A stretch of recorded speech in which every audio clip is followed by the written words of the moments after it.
it only took me 3.5 weeks to make a Tuesday Sun and Moon video. Hello and welcome, I'm the Legendary Pokemaster, and today we are doing a theory on Sun and Moon. Finally! I think I have one this time because I think that Acerola, the trial captain from Yula Island, is actually the ghost girl from Pokémon X and Y. So yeah, without further ado, let's start. First, we'll start out with the obvious. They look like each other. Hey, you're not supposed to do that. You're supposed to point out the flaws, not the obvious. I point out the obvious.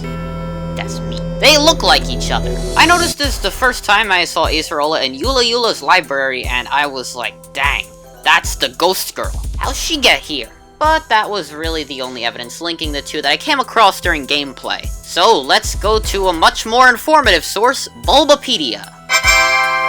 Now first, up close you may notice that the battle sprites appear somewhat different from Acerola. However, as shown on Bulbapedia, there are actually two versions of the Hex Maniac, aka the Ghost Girl's sprite, both of which are somewhat different to each other yet evoke traits of Acerola. The Generation 3 version with the type of clothing, and the Generation 6 version with the hairstyle to somewhat of an extent. So these two versions could actually be indicative that Acerola's sprite is the next iteration, as no other Hex Maniacs, which is what we would assume Acerola is if she were the Ghost Girl, are present in Pokemon Sun and Moon to compare to. So there's some evidence, but that's basically restating what we already just said.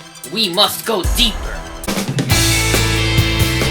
This is something somewhat subtle, as you probably treated it as part of the game, but when we look closer, it is actually another link in this theory. One of the most famous things the Ghost Girl from Lumiose did was disappear. When she moves off screen, boom, she's gone. Although it is unexplained as to how that happens, there also can be an unexplained explanation to Acerola being able to disappear, which is sounding kinda weird, but yeah. Acerola has a Drifblim, which I actually will get back to later in this theory, that could actually move away unexplained, or inexplicably, I don't know.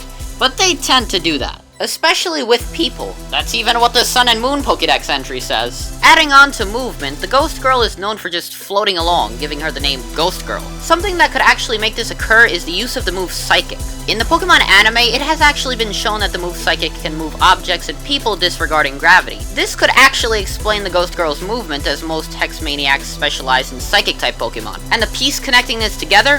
Acerola has a Drifblim that knows Psychic. So if we link these two together, we could find that the behavior of the Ghost Girl could be replicated by Acerola, and the fact that they look similar. However, we haven't really completely nailed down the demeanor yet. The Ghost Girl is famous for saying, "No, you are not the one." But we could actually connect that to Acerola. If you talk to her after beating the Elite Four in Sun and Moon at the Aether House, she says, I know that there are things that I can't do, places I can't reach, and people I can't protect. So possibly, if the Ghost Girl is Acerola, she set out to save some people like she said, because that's always pretty good. And thus she went around looking for a certain person who she somehow found out needed to be protected. You know, because she's probably psychic, you know, she has her own shop on the Jersey Boardwalk and stuff.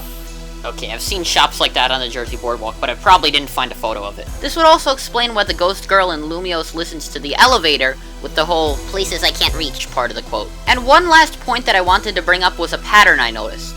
Ha! Did you think patterns would be exclusive to last week's video, which you should totally check out if you haven't already, because it's a completely worth your time video? I bet you did. Since Generation 3, there has been at least one ghost person in the game. In Generation 3, there was the glitch where Tuber Charlie walked through the walls and teleported you into a cave in battle. In Generation 4, there was the old chateau. In Generation 5, the girl from the haunted house next to Lentiamus Town and Marvelous Bridge. And obviously the Ghost Girl of Generation 6. So far, there hasn't been any Ghost Girl sightings to appear in Sun and Moon. So all signs actually point to Acerola being the Ghost Girl from Lumiose City. However, that is just a theory, and that said, you could choose to believe it or not. So what do you think? Is Acerola the Lumiose Ghost Girl, the new ghost of this generation, or just another regular character? Please leave a comment down below. You could also subscribe to see videos like this twice a week. Or you could check out my friend Shadakin for cool GFX like the ones used in this thumbnail. Regardless of whether you do those things or not, continue to fear the might of Mimikyu, and I will see you in the next video.